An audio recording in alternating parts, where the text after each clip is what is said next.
All right, so Apple released a new phone, the iPhone 16e. And for 600 bucks, I want to know if the iPhone 16e is actually a good buy in 2025. Right now, I'm currently rocking my iPhone 15 Pro Max, and I'm trying to figure out if you're better off maybe buying an older phone for probably around the same price, or buying the new iPhone 16e for 600 USD. In Canadian, that's $900.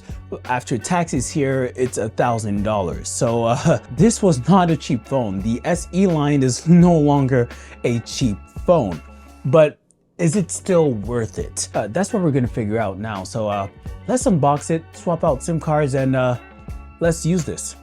Let's go. All right, so here it is, the iPhone 16e.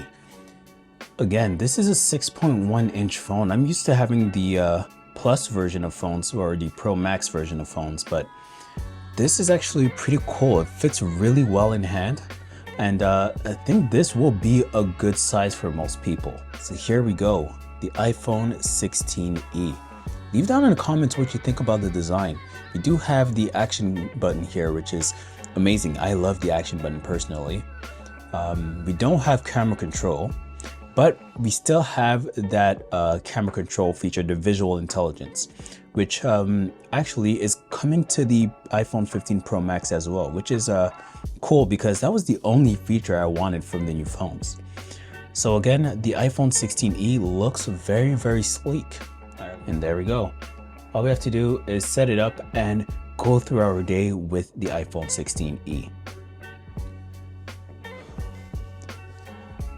All right, it's been a week with the iPhone 16e, and I'm gonna give you guys my thoughts, so let's talk about it. First things first, might have already seen and might already know, the iPhone 16e might be the best looking iPhone ever.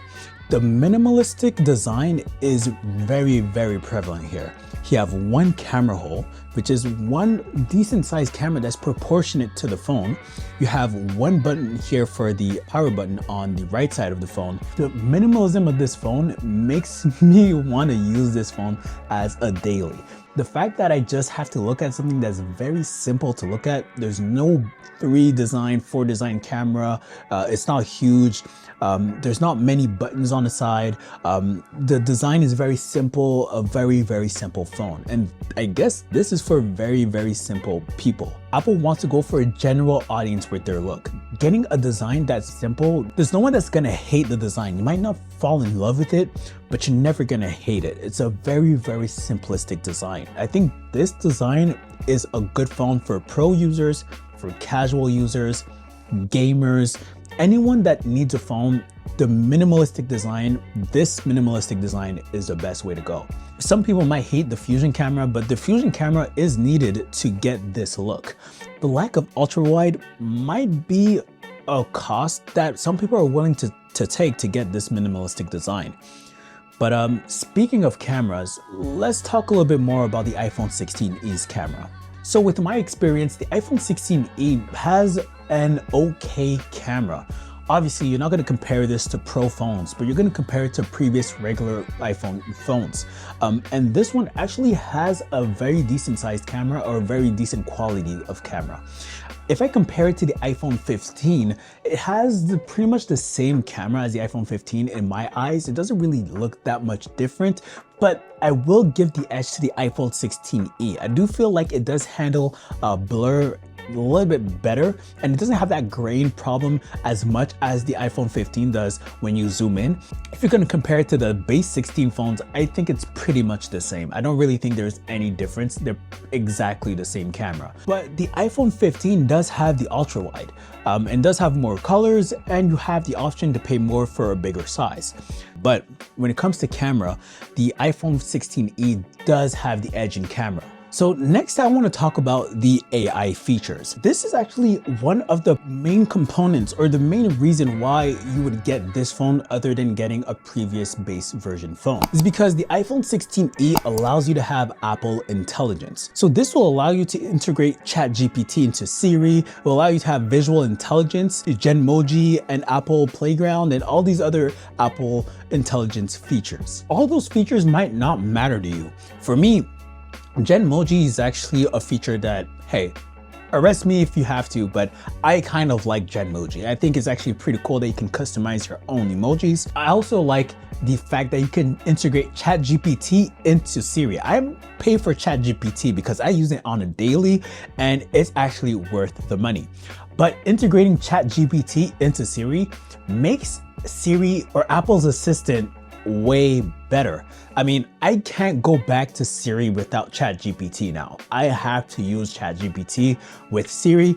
But there's one feature that I was not able to test out on my 15 Pro Max, but I was able to test out on the iPhone 16e, and that is visual intelligence. But as you guys may know, Apple recently announced that they came out with visual intelligence for the iPhone 15 Pro Max and iPhone 15 Pro. With the iPhone 16e, visual intelligence was actually pretty cool. A lot of people are going to say it's Google Lens and that Apple just copied it and it's nothing revolutionary, and you would be 100% right. It's actually Google Lens, but this is the difference. It's just the convenience factor. You can have visual intelligence with your action button that's right here, and you can just ask it, what are you looking at? Or show a picture of it, or do a quick Google search of whatever you're looking at, and it'll get you the results. But what I realized is that if you use if you use visual intelligence and you don't really show a specific image and you're just showing a general image of a bunch of things on that image, then it's going to try and pick whatever it thinks you're trying to show focus on. So that's my thing. I mean, it would have been better if it could have just highlighted the different items and you select what item you actually want to search. But hey, maybe that will be a feature later. So I might be eating my words right now. But for now, the feature only allows you to really do something that's very specific. So if you're just showing a general thing and you're not really specific on what you want to look up, it's not going to know exactly what you want to look up. So with the iPhone 16e, I got this, a brand new phone, and I was using it as my daily. And one thing I wanted to mention is that the battery life is amazing. I don't really like to talk too much about battery life in my reviews because battery life really only matters in the first year, because after that, your battery health is going to go down, and whatever battery life you had in the beginning, it's not going to be the same battery life later. So again, I don't really like to touch too much on battery life. But if you're getting a brand new phone, iPhone 16e, and you're worried about if the battery is going to last because you're used to maybe getting the bigger phones for the bigger battery, this phone will do you justice. You have enough battery for the day, maybe even more, and it does a lot of the Apple Intelligence feature. It handles it very well with a lot of RAM and a big battery capacity. All right, so I want to talk about two main features that I just couldn't live without while using the iPhone 16e. And you might be different, so don't take it literally, but this is just how I feel regarding the iPhone 16e. First things first, not having MagSafe is absolutely a no-go for me. I 100% need MagSafe. I use MagSafe in the car, I use MagSafe on the side of my bed, I use MagSafe anytime I'm next to my computer or whatever. MagSafe is not only for charging, it's also a good way to easily mount your phone anywhere and everywhere. And not having MagSafe is a huge miss, and I'm hoping that Apple doesn't make this the new trend and having every other phone not have MagSafe anymore, or maybe a MagSafe being a pro feature now. I would be very, very annoyed with that. Another thing, the dynamic island. Not having the dynamic island is actually a huge miss. I'm used to having my phone telling me whenever my timer is always going to be done and not interrupting whatever I'm doing on the screen, having it on the top there. I love seeing when my Uber Eats order is going to arrive, how long it's going to take. I love seeing that little bit of information at the top of your phone, and not having that with the iPhone 16e just makes it not usable for me. So the iPhone 16e, for those two features not being there, feels like you're kind of using an Android phone with iOS. I don't know how to explain it, but that's how it feels. I really do wish Apple would have at least brought MagSafe to it. I don't think MagSafe should have been left out. I think MagSafe has been a staple since 2020. I don't see why they would remove it. It would make sense to not put the dynamic island, but they brought the action button. I would have removed the action button and brought dynamic island, personally.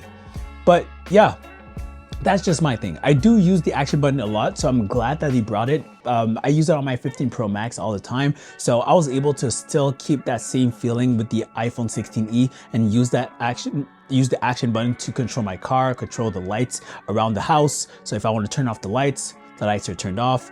And if I want to turn it back on with the iPhone 16e, I can turn them back on. So I'm kind of confused about the feature selection when it comes to the iPhone 16e.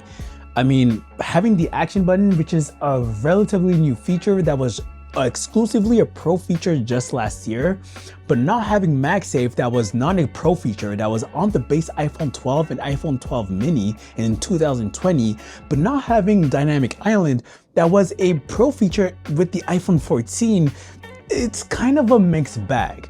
I'm not too sure what Apple is thinking about this, but I'm pretty sure that if you don't care about MagSafe, if you don't care about the Dynamic Island, you would be happy with this phone.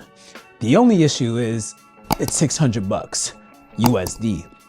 So unless you're able to sell your previous phone for at least $200 USD to get this down to 400, this would be a steal. This could have been the best phone to buy in a long time if this was $450, but with $600, it's a tough ask.